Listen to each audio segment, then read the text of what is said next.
Right now, roads are closed in North Las Vegas after a deadly crash that happened there. Police say a woman riding on a motorcycle died right near Lake Mead and Pecos. This right here is a live look there at that scene.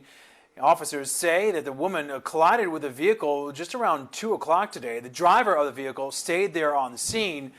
No word yet right now if speed or impairment were possibly factors, but that road will be closed for a while today.